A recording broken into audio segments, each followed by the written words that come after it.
আজকে আর plus news রুমে আমরা প্রথা ভেঙে তিনজনকে নিয়ে এসেছি। দিল কা আগে সবকা হার হ্যায়, বুঝে গেছো? একটা লাইনে বলছি। অনিরুদ্ধ দার সঙ্গে কাজ করা কি একটু অন্যদের থেকে আলাদা?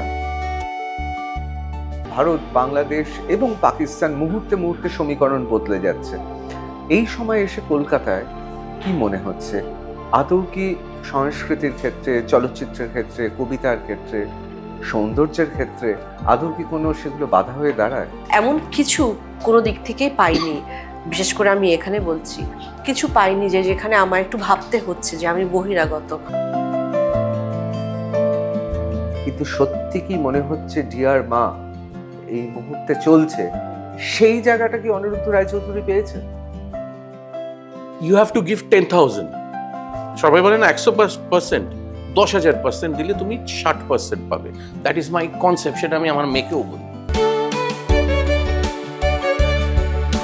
কিন্তু কোথাও মনে হচ্ছে না যে অনিরুদ্ধ রায়চৌধুরী বাংলা চলচ্চিত্রে, সেটা বাংলাদেশ হতে পারে, পশ্চিম বাংলা হতে পারে, মানে যে জায়গাটা, মানে যাকে আমরা ইংরেজিতে বলি আন্ডার রেটেড না কিছুটা।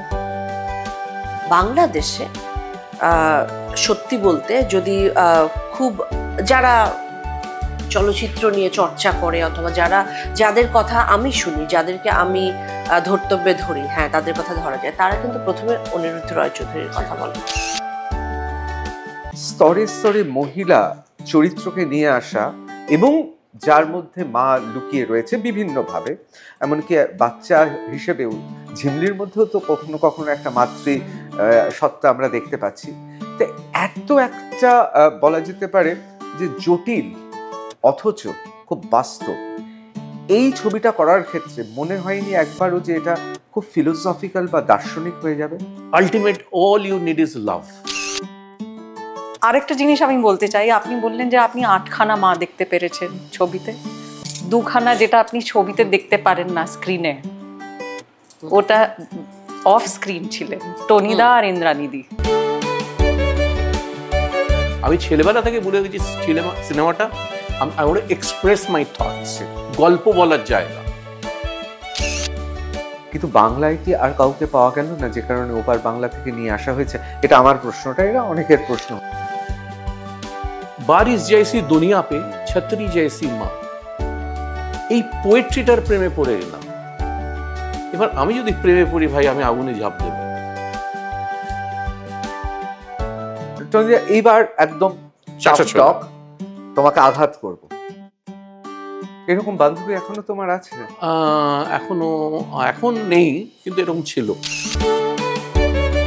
রবি ঠাকুর যদি নোবেল পুরস্কার না পেতেন, বা অর্থনীতিবিদ অমর্ত্য সেন যদি নোবেল পুরস্কারটা না পেতেন, এমনকি ডক্টর মোহাম্মদ ইউনূস যদি নোবেল পুরস্কার না পেতেন, আসলে তারা তাদের দেশে এই ব্র্যান্ডটা তৈরি হতো না। এটা কি মনে হয় বাঙালি ব্র্যান্ডে বিশ্বাস করে? ইতিহাস বলে দেবে কোন ছবি থাকবে কি থাকবে না। অন্যান্য পরিচালকরা এই ইন্ডাস্ট্রি, টলিউড বা টলিউড ইন্ডাস্ট্রিতে যারা জড়িয়ে আছে, তারা কি তোমাকে আসলে হিংসে করে? তুমি যে গুগলি দেবে আমি বুঝি না না।